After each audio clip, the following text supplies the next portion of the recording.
इसलिए आज हम लोग 10th क्लास के विज्ञान विषय का पहला चैप्टर का सरल नोट्स को देखने वाले में है, जिसमें कि मेरा आज का टॉपिक है रासायनिक अभिक्रिया। आज का टॉपिक है रासायनिक अभिक्रिया के बारे में।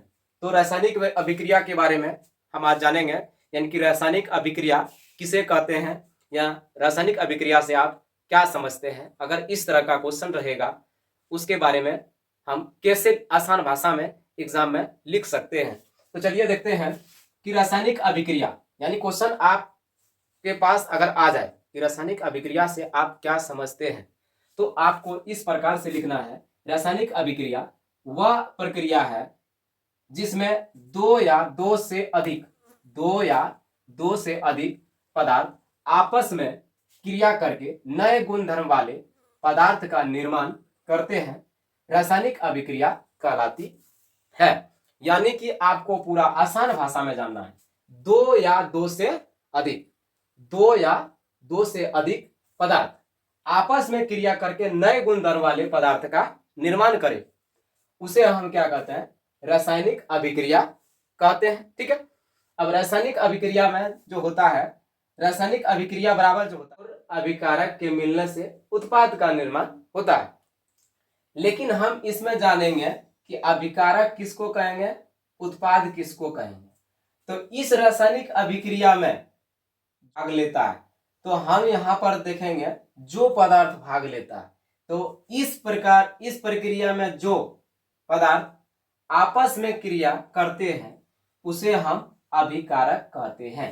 यानी कि दो पदार्थ जो दिया गया है इसमें, ये दोनों जो पदार्थ होगा, जैसे कि आप यहाँ देख सकते हैं हाइड्रोजन और ऑक्सीजन।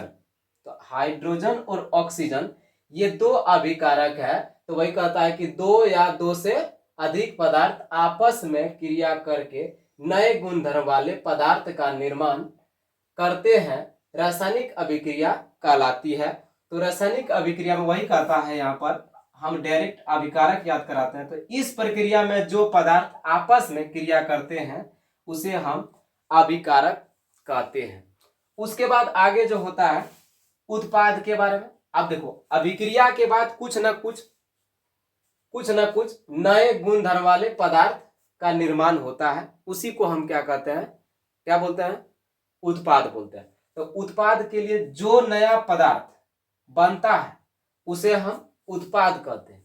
यानी कि वह प्रक्रिया जिसमें दो या दो से अधिक पदार्थ आपस में क्रिया करके नए गुणधर्म वाले पदार्थ का निर्माण करता है। तो नए गुणधर्म वाले पदार्थ जो हो गया, आप देखिए हाइड्रोजन और ऑक्सीजन से जब अभिक्रिया होता है तब क्या होता है, जल का निर्माण होता है। और जल जो है इन सबों से इसका गुण जो होता है भिन्न होता है। ठीक है। तो वही कहता है कि नए गुणधर्म वाले पदार्थों का निर्माण करते हैं, उसे हम क्या कहते हैं? उत्पाद कहते हैं। ठीक है।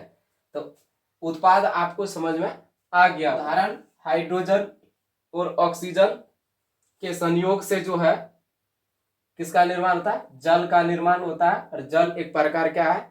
उत्पाद है। और ये सब क्या है? अभिकारक है।